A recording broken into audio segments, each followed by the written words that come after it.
One woe doth tread upon another's heel, so fast they follow. Your sister's drowned, Laertes. There is a willow, grows aslant a brook that shows his four leaves in the glassy stream. Therewith fantastic garlands did she make of crowflowers, nettles, daisies, and long purples that learned shepherds give a grosser name. But our cold maids do dead men's fingers call them.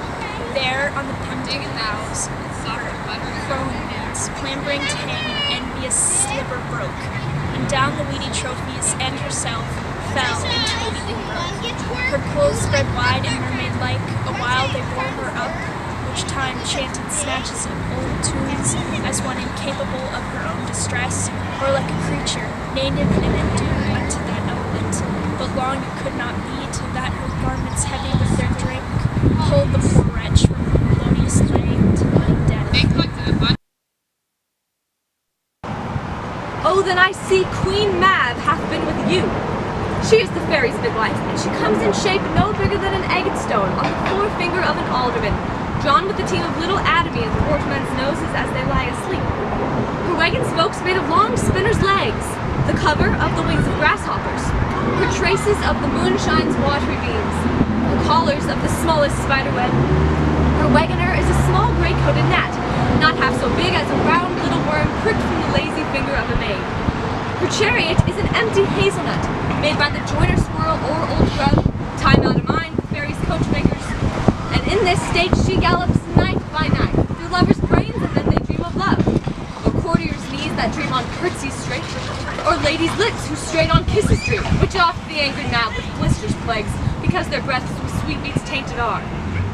Sometimes she gallops o'er a lawyer's lip, and then dreams he of smelling out a suit.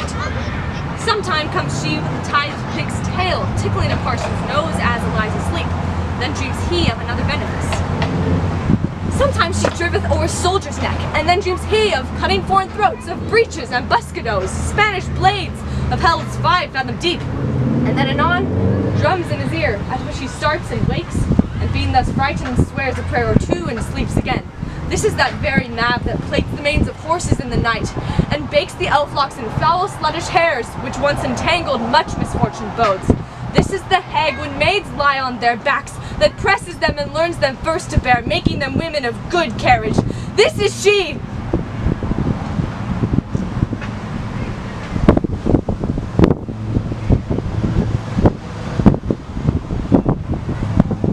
I talk of dreams, which are the children of an idle brain, begot of nothing but vain fantasy, which is as thin of substance as the wind, and more inconstant, who woos even now the frozen bosom of the north, and being angered, puffs away from thence, turning his face to the dew-dropping south.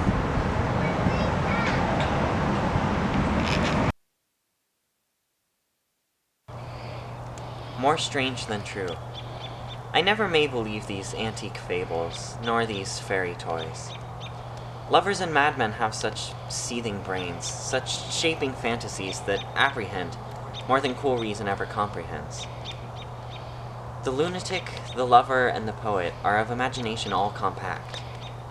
One sees more devils than vast hell can hold. That is the madman.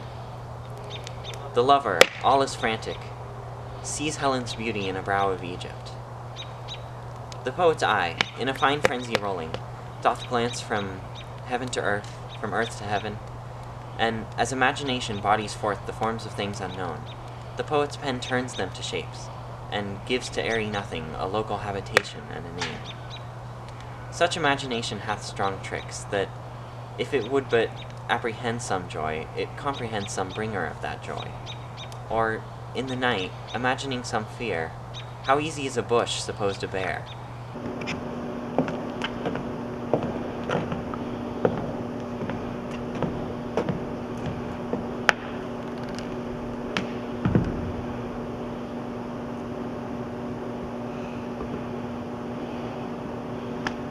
Sir, I desire you do me right and justice, and to bestow your pity on me, for a most poor woman, born out of your dominions, Having here no judge indifferent, no more assurance of equal friendship in proceeding. Alas, sir, in what have I offended you? In what way hath my behavior given to your displeasure that thus should proceed to put me off and take your good grace from me? Heaven witness, I have been a true and humble wife, at all times to will your comfortable, ever in fear to kindle your dislike, yea, subject to your countenance, glad or sorry, as I saw it inclined. When was the hour I ever contradicted your desire, or made it not mine too? Of which of your friends have I not strove to love, although I knew he were mine enemy? Or what friend of mine that had to him derived your anger did I continue in my liking? Nay, gave notice he was from thence discharged. Sir, call to mind that I have been your wife in this obedience upwards of 20 years, and have been blessed with many children by you. If, in this course and process of time, you can report and prove it too, against my honor aught, my bond to wedlock, or my love and duty against your sacred name, in God's name turn me away, and let the fowl's contempt shut door upon me, and offer me to the sharpest kind of justice.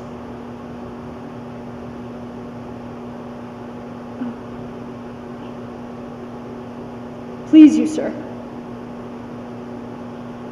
The king, your father, was reputed for a prince most prudent, of excellent and unmatched wit and judgment. Ferdinand, my father, king of Spain, was reckoned once the wisest prince that there had reigned by many a year before. It is not to be questioned that they had to them a council of every realm who did debate this business, who deemed our marriage lawful. Wherefore I humbly beseech you, sir, to spare me till I may be by my friends in Spain advised, whose counsel I will implore. If not, in the name of God, your pleasure be fulfilled.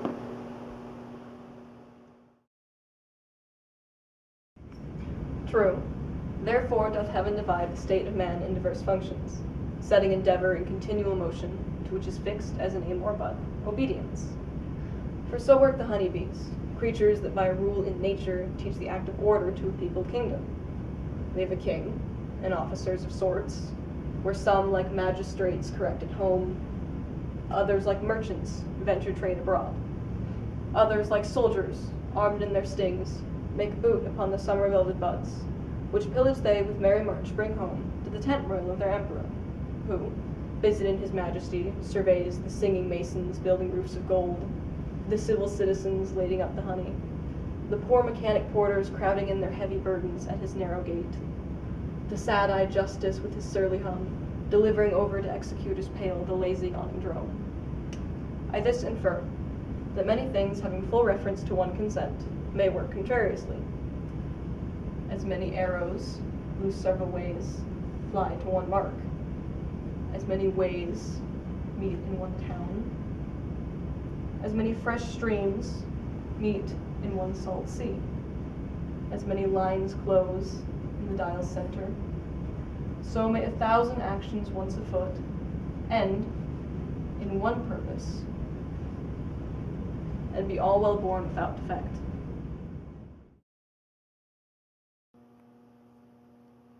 Friends, Romans, countrymen, lend me your ears. I come to bury Caesar, not to praise him.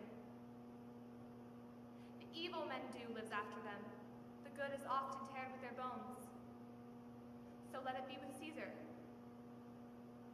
The noble Brutus hath told you Caesar was ambitious. it was a grievous fault, and grievously hath Caesar answered it. Here, under leave of Brutus and the rest, for Brutus is an honorable man, so are they all honorable men. Come I to speak in Caesar's funeral. He was my friend, faithful and just to me. But Brutus says he was ambitious, and Brutus is an honorable man. He hath brought many captives home to Rome, whose ransoms did the general coffers fill. Did this in Caesar seem ambitious? When the poor have cried, Caesar hath wept. Ambition should be made of sterner stuff. Yet Brutus says he was ambitious, and Brutus is an honorable man. You all did see that on the Lupercal I thrice presented him with a kingly crown, which he did thrice refuse. Was this ambition? Yet Brutus says he was ambitious, and sure he is an honorable man. I speak not to disprove what Brutus spoke, but here I am to speak what I do know. You all did love him once, not without cause. What cause withholds you then to mourn for him? O judgment, thou art fled to brutish beasts, and men have lost their reason.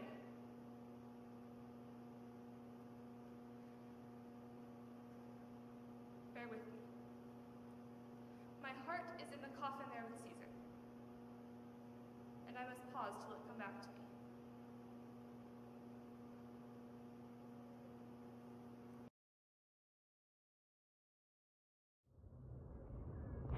My gentle puck, come hither.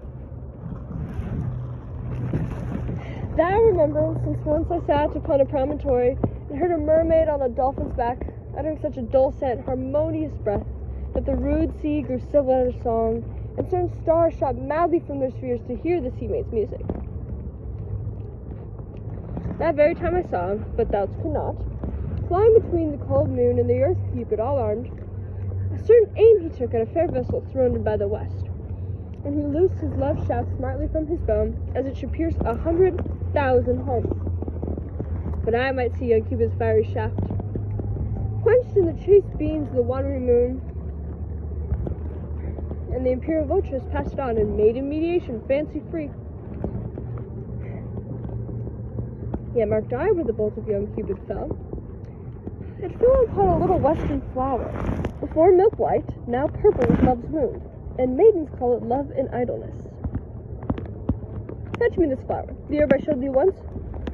The juice of it, on sleeping eyelids laid, will make or man or woman madly dote upon the next live creature that it sees. Fetch me this flower, and be thou here again ere the Leviathan can swim a league.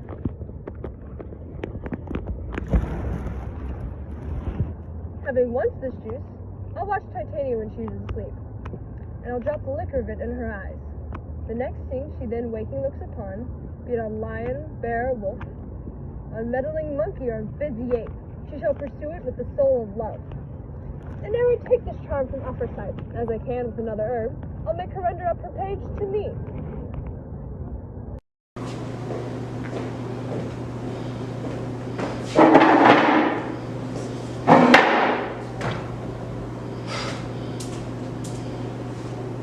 I love more, so that one mistress paints, gives intelligence of Ford's approach, and my whole invention in Mistress Ford's distraction, they conveyed me into a buck-basket.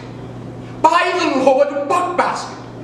Rammed me in with foul shirts, socks, foul stockings, greasy napkins, that nostril. There was the rankest compound of villainous sense that ever offended nostril.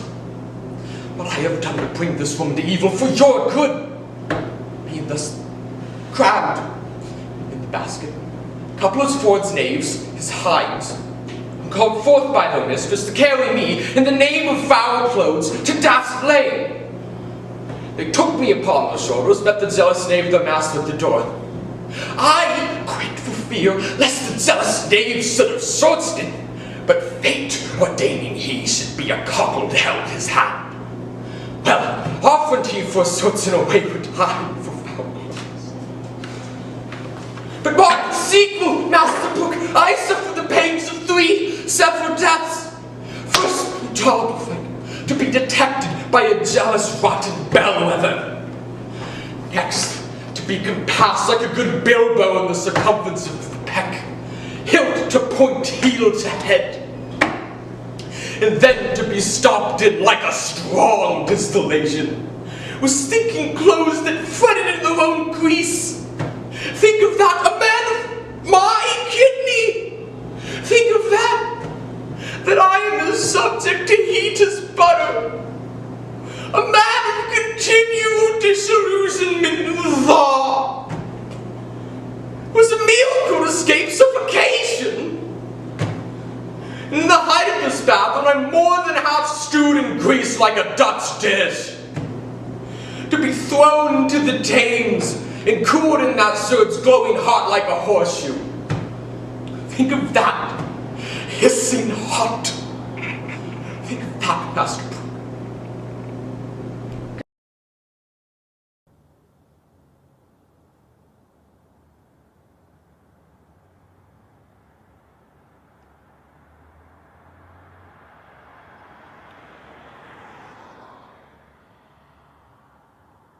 Now is the winter of our discontent, made glorious summer by this, son of York. And all the clouds that loud upon our house, in the deep bosom of the ocean buried. Now are our brows bound with victorious wreaths, our bruised arms hung up for monuments, our stern allurums changed to merry meetings, our dreadful marches to delightful measures. Grim-visaged war hath smoothed his wrinkled front, and now, instead of mounting barbed steeds to frighten the souls of fearful adversaries, he capers nimbly in a lady's chamber, to the lascivious pleasings of a lute.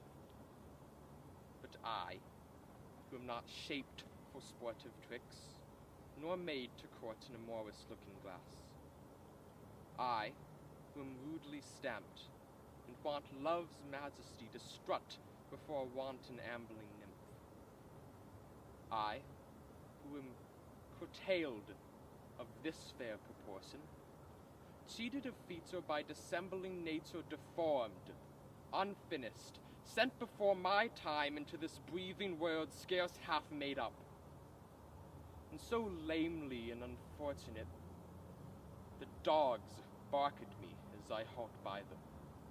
Why I, in this weak, piping time of peace, have no desire to waste away the time, lest to spy my shadow in the sun, or descant on my own deformity. And so, since I cannot prove a lover to entertain these fair, well-spoken days, I determine to prove a villain and hate the idle pleasures these days. But, Oh Lord, ah, what pain it was to drown. What dreadful noise of waters in my ears. What sights of ugly death within my eyes.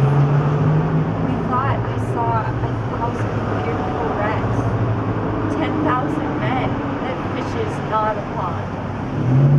Wedges of gold, great ouches, heaps of pearl, inestimable stones, unvalued jewels, scattered at the bottom of the sea.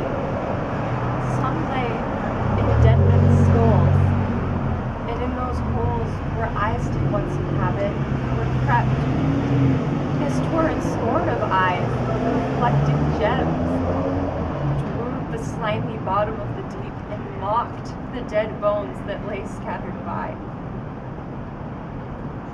Methought I had, and often did I strive to yield the ghost, but still the envious blood stopped in my soul and would not let it forth to find the empty, vast and wandering air, but smothered it within my panting bulk, who almost burst to belch it in the sea. Oh, then began the tempest to my soul. I passed, thought, the melancholy flood, with that sour ferryman, the poet Fords rider, to the kingdom of perpetual night. The first that there did greet my stranger souls, my great father-in-law, renowned Warwick, cried aloud, what scourge for perjury can this dark monarchy afford false Clarence? So he vanished. Then came wandering by a shadow like an angel, with bright hair dabbled in blood. And he shrieked aloud, Clarence is come, false, bleeding, perjured Clarence, that stabbed me in the field by Tewkesbury. Seize on him, furies, take him unto torment. With that, thoughts a legion of foul fiends environed me, and howled in my ears such hideous cries that with the very noise I trembling waked. For a season after, could not believe but that I was in hell. Such terrible impression made my dream.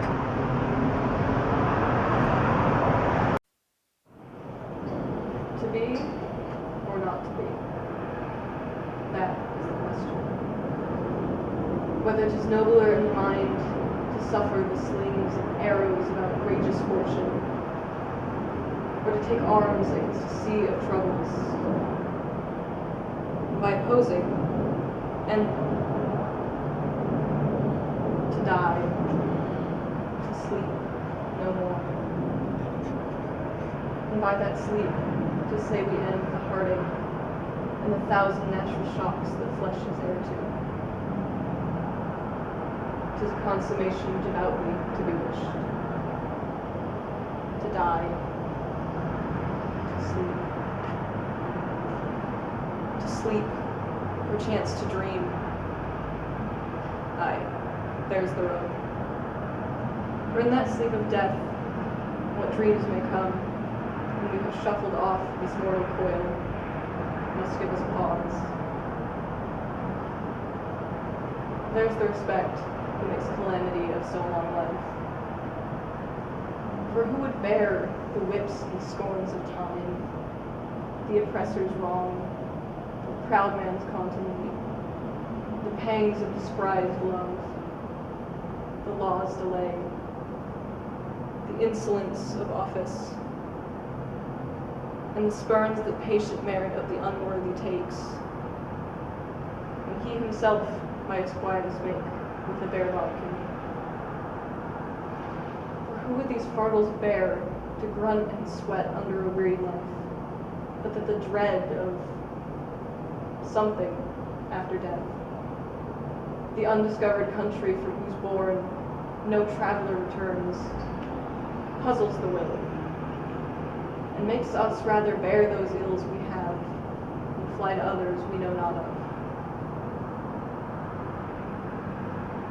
And thus, conscience doth make cowards of us all, and thus, the native hue of resolution is sicklied over with the pale cast of thought, an enterprise of great pith and moment, with disregard, their currents turn awry, and lose the name of action.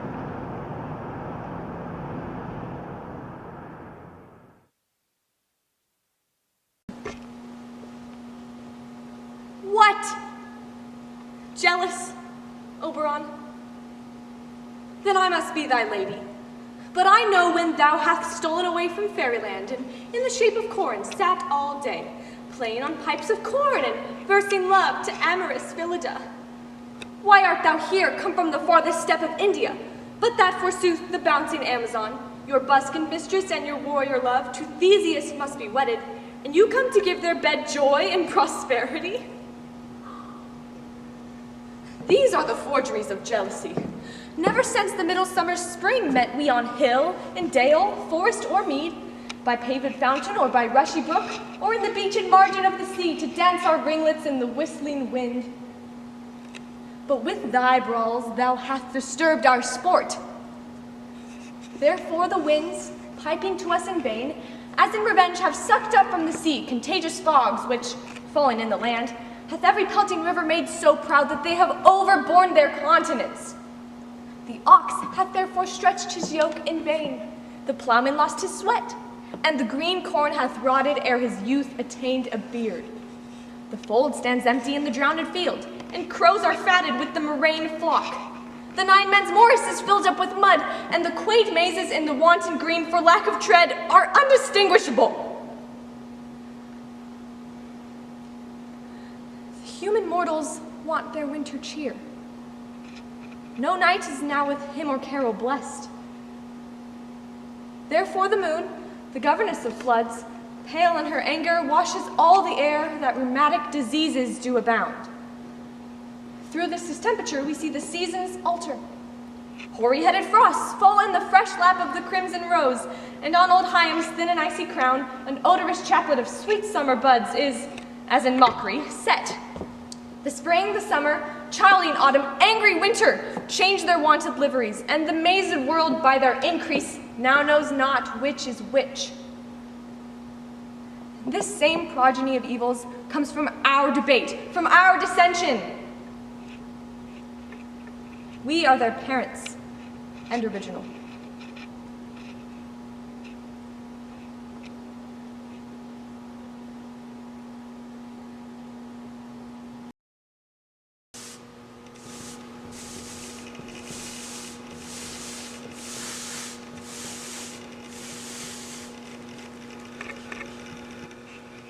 Now the hungry lion roars, and the wolf behowls the moon, whilst the heavy ploughman snores, all with weary task fordone.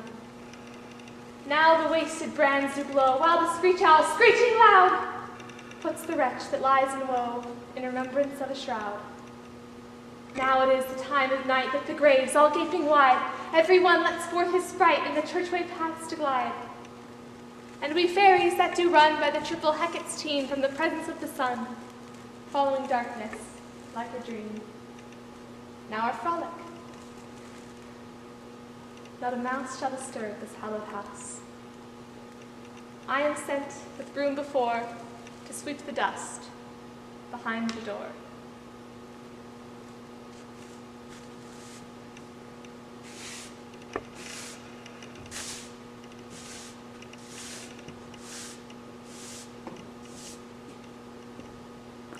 All the world's a stage, and all the men and women merely players. They have their exits and their entrances, and one man in his life plays many parts, his acts being of 7 ages. At first, the infant, mewling and puking in the nurse's arms. And then, the whining schoolboy with shining morning face and satchel on the side, creeping like a snail unwillingly to school. And then, the lover, sighing like a furnace with a woeful ballad made to his mistress's eyebrow. And then the soldier, full of strange oaths and bearded like the pard, sudden, quick in quarrel, jealous in honor, seeking the bubble reputation even in the cannon's mouth. And then the justice, in fair round belly with good cape and lined, with eyes severe and beard of formal cut, full of wise saws and modern instances, and so he plays his part. The 6th age shifts to the lean and slippered pantaloon. With a pouch on the side, spectacles on the nose, his youthful hose well saved, a world too wide, for his shrunk shank and big manly voice, turning again towards the childish treble, bells and whistles in his sounds. Last scene of all, in a strange, eventful history, second childishness and mere oblivion. Sans teeth, sans eyes, sans taste, sans everything.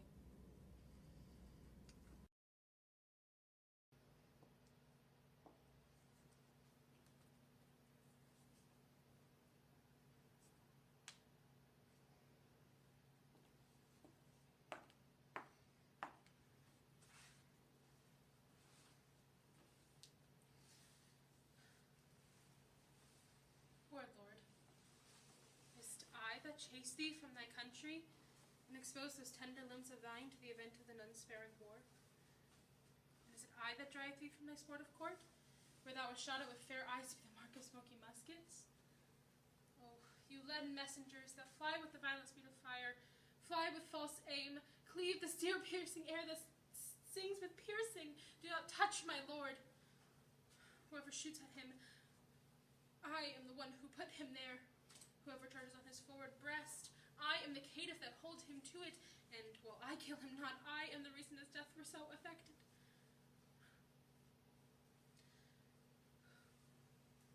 Better 'twere I met the raven lion when he roared the sharp constraints of hunger. Better 'twere that all the miseries of which nature owes were mine at once. No, come thou home, Lyceum, for I will be gone. It is my being here that holds thee hence. Shall I stay here to do it? No. No, although the airs of paradise did fan the house and the angels' office all, I will be gone. May that pitiful rumor report my flight to consolidate thine ear. Come night, and day, for with the dark poor thief, I will steal away. What fire is in mine ears? Can this be true? Stand I condemned for pride and scorn? So much contempt! Farewell, and maiden pride, adieu. No glory lives behind the back of such. And Benedick? Benedick, oh Benedick, love on. I will requite thee, taming my wild heart to thy loving hand. If thou dost love, my kindness shall incite thee, taking our love and binding it in a holy band. For others say that dost deserve it, but I believe it better than reportingly.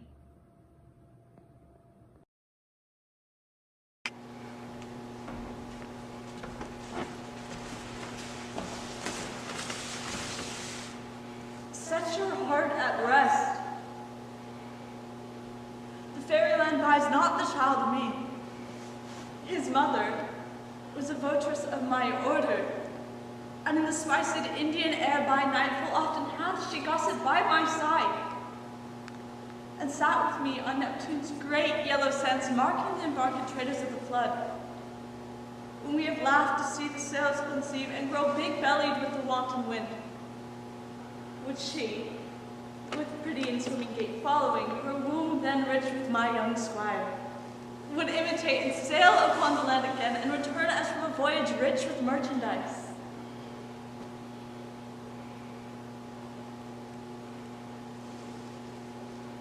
But she, being mortal, of that boy did die. And for her sake I do rear up her boy. And for her sake I will not part with him.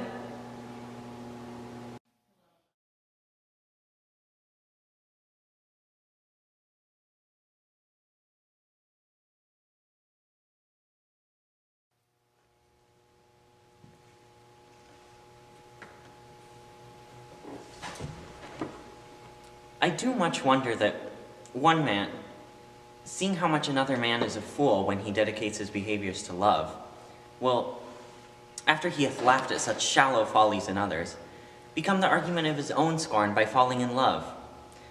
And such a man is Claudio. I have known when there was no music with him but the drum and the fife, and now would he rather hear the tabor and the pipe.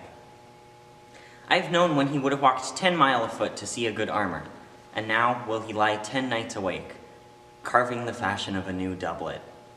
He was wont to speak plain and to the purpose, like an honest man and a soldier, and now is he turned orthography. His words are a very fantastical banquet, just so many strange dishes. May I be so converted and see with these eyes? I cannot tell. I think not. I will not be sworn, but love may transform me to an oyster. But I'll take my oath on it.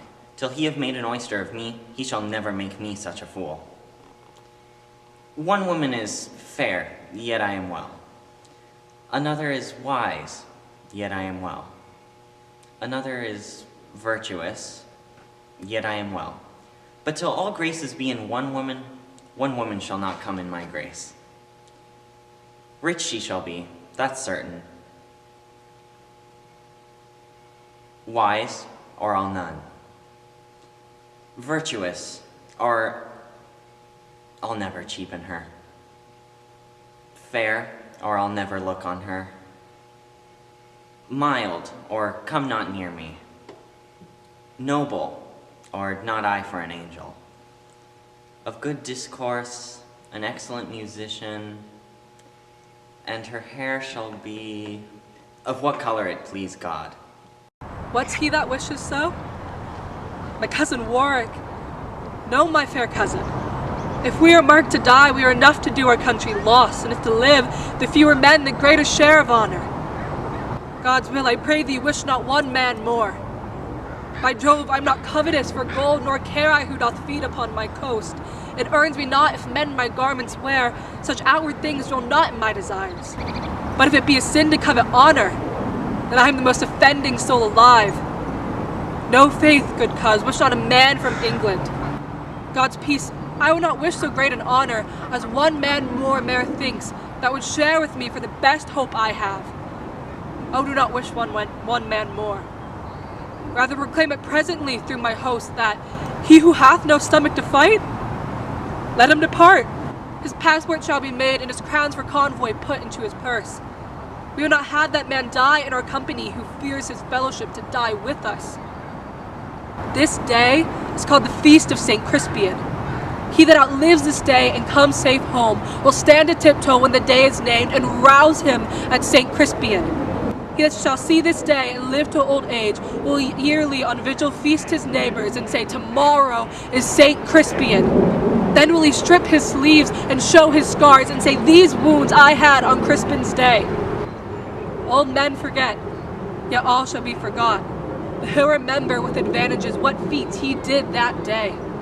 Then will our names familiar in his mouth like household words, Harry the King, Bedford and Exeter, Warwick and Talbot, Salisbury and Gloucester be in their cups, flowing freshly remembered. This story shall the old man teach his son, and Crispian shall near go by, from this day to the ending of the world, but we in it shall be remembered. We few, we happy few, we band of brothers. For he that sheds his blood with me will be my brother.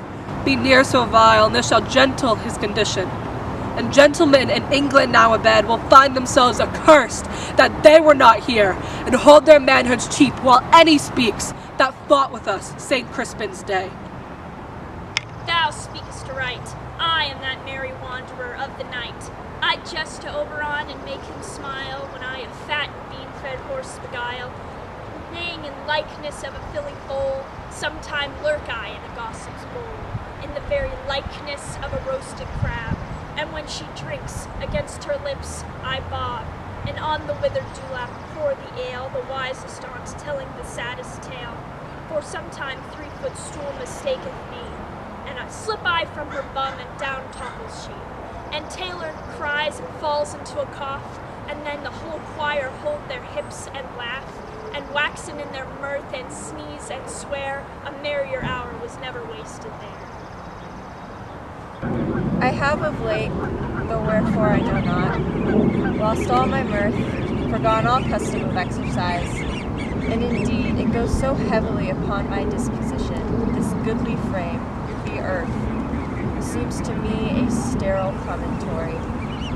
This most excellent canopy the air, look you, this brave o'erhanging, this majestical roof, fretted with golden fire, why, appears no other thing to me than a foul and pestilent congregation of vapors.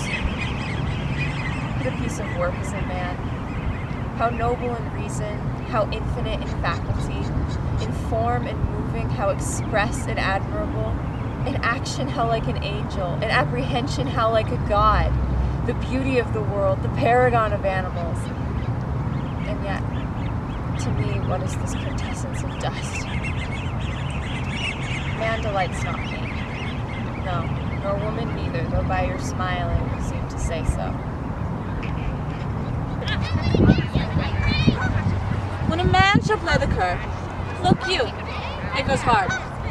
When that I brought up a puppy from his blind brothers and sisters.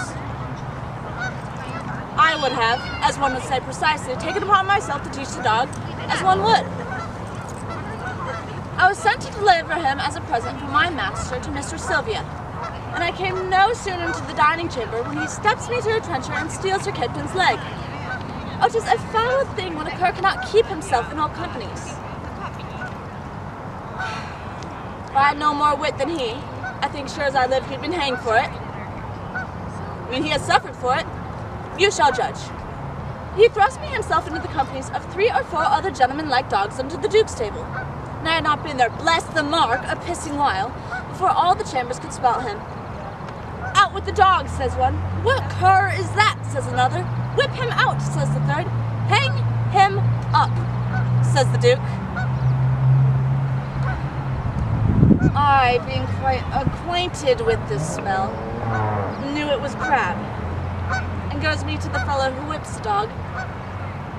Friend, quoth I, you mean to whip the dog? Ay, marry, I do, quoth he. Well, you do him the more wrong, quoth I. It was I who did the thing you wot of. He makes me no more ado, but whips me out of the chamber. How many masters would do this for their servant? Nay, I've stood on stocks of pudding he hath stolen, otherwise he had been executed. I've stood on stocks he hath killed, otherwise he had suffered for it. Now thinkest not of this now. Do you remember that trick you served me when I took my leave on Madam Sylvia? When hast thou ever seen me heave up my leg and make water against a woman's farthingale? Havest thou ever seen me do such a trick? Nay, 'twill be this hour ere I have done weeping. All the kind of lances have this very fault. I have received my proportion like the prodigus son, and am going with Sir Proteus to the imperial's court. I think Crab, my dog, be the sorest natured dog that lives. My mother weeping, my father wailing, my sister crying, our maid howling, the cat wringing her hands, and the whole house in a great perplexity. And did not this cruel-hearted cur shed one tear? He is a stone, a very pebble stone, and has no more pity in him than a dog. Why, my grandam, look you, having no eyes, left herself blind at my parting. Nay, I'll show you the manner of it. This shoe is my father. No, this left shoe is my mother. Nay, that cannot be so neither. Aye, it is so, it is so. It has the worser soul. This shoe with the hole in it is my father, and this, my mother, a vengeance aunt, there 'tis. This staff is my sister. Look you, she is as white as a lily and as small as a wand. This hat is Nan, our maid. I am the dog. No, the dog is himself and I am the dog? Oh, the dog is me and I am myself. Aye, so. Now come I to my father. Father, your blessing? Oh, should he not speak a word for weeping? Now should I kiss my father? Well, he weeps on. Now come I to my mother. Oh, that she could speak now like a moved woman. Well, I kiss her, smell her breath up and down. Now come I to my sister. Mark the moan she makes. And all this while the dog not speaks a word nor sheds a tear. But see how I lay the dust with my tears.